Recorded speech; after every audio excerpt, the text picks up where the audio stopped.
unexplainable events in my life. But this event has been on my mind for a few years, and I finally wish to share it and pray I'm not the only one who's experienced something like this. I graduated high school in 2019 and was promoted to supervisor for a kitchen in a nursing home down the street.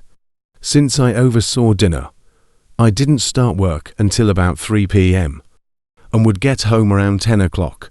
So for the first half of the day, I would be completely home alone. I enjoyed that time. Solitude was always nice, especially when you're as introverted as I am. Normally, I would sleep in until about noon, but this time, I decided to relax on the couch in our main living room and watch Kitchen Nightmares. I remember nodding off and falling into a light sleep, so any small noise would wake me up. First few times I cracked my eyes open, it would just be from the cats jumping on me, so when I felt the cushion by my feet dip a bit, I figured it was my cat Peach. After a moment, I opened my eyes and realized my younger sister was sitting at the end of the couch, her back to me. I was half asleep, so I really didn't think much of it. I figured she just stayed home from school sick, so I just asked her if she could move her head so that I could see the TV, but she ignored me, still facing the TV screen, annoyed. I asked her why she was home. Once again, she remained silent, coming to the conclusion that she was just being rude again. I closed my eyes and fell back asleep. After about another hour, I got up and started to get ready for work, and noticed my sister wasn't in the room or in the house. Concerned, I called her. After trying to call her for a few minutes and getting nothing, I called my mother. She picked up, and I asked her if my sister told her where she was going to be.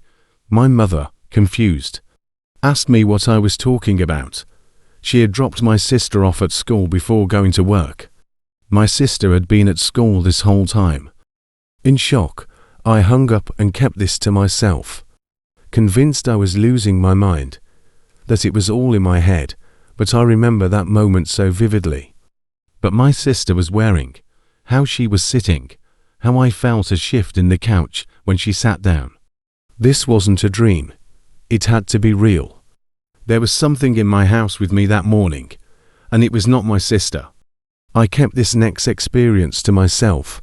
As a kid, I had what my parents called a very active imagination, always seeing and hearing things and being easily spooked.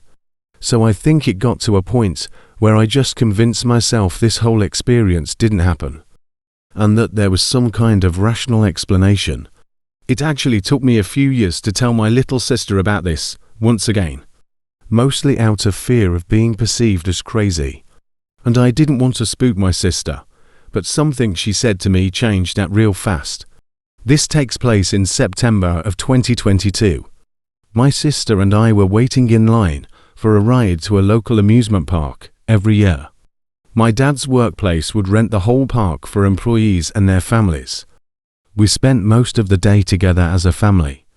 But about an hour before closing, my sister and I went to the back of the park to ride some night rides. So it was just the two of us, and the waiting was getting terribly boring. My sister and I aren't very close, and don't have that much in common, so we struggled to have a conversation, and for the most part, stood in silence. But out of the blue, she spoke up. "Kat, want to hear something freaky?" As a lover of all things spooky, that caught my attention. So I immediately replied with an eager, "Yeah," and part of me wishes I'd said no. My sister is a night owl, and over the summer would stay up until 6 a.m. I had just started working a different job after quitting my nursing home position. That's another scary story for a different day. So I was starting to go to bed at midnight every night, and would be up at 10 o'clock a.m. She would be the only one awake. One night, she noticed light coming from the crack in her bedroom, and she heard both my voice and our mother's voice talking, only it was hard to understand, as if we were either speaking too quickly or just complete gibberish. She quickly grabbed her phone, checking the time. and her confusion only grew when she noticed it was 3 o'clock a.m. What were we doing awake? Sometimes, my mom and I would go to the front window if the weather was bad during the night, to keep an eye on the storm or if there were sirens. We both have a habit of being very nosy. So she figured that's what was going on.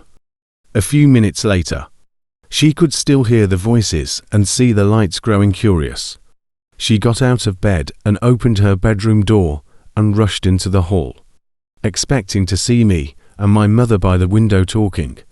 Only that's not what she saw. There were no lights on. It was completely dark besides the illumination from her phone screen.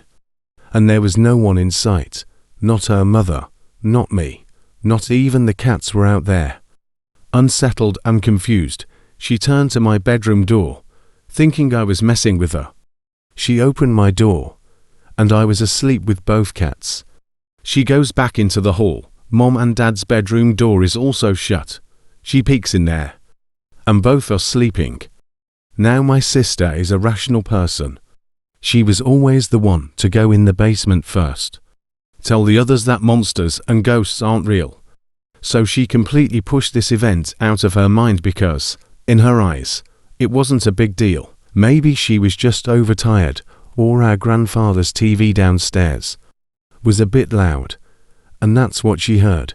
But like my own experience, this kind of sat in the back of her head, and the house grew to be a little less comfortable. She mentioned how after she felt like this, there was always someone watching, as if they were tucked in a corner just observing her.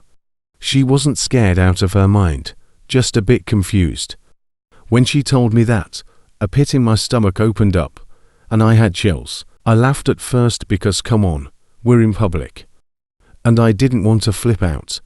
So we went on the ride, and for the remaining time at the park, we pushed that conversation on the back burner. On our way home to meet up with our parents, we started talking about it again, and I finally told her about what happened to me, how I saw her at home that day, spoke to her, and could remember what she wore. That was the first time I saw her get scared. I wasn't home.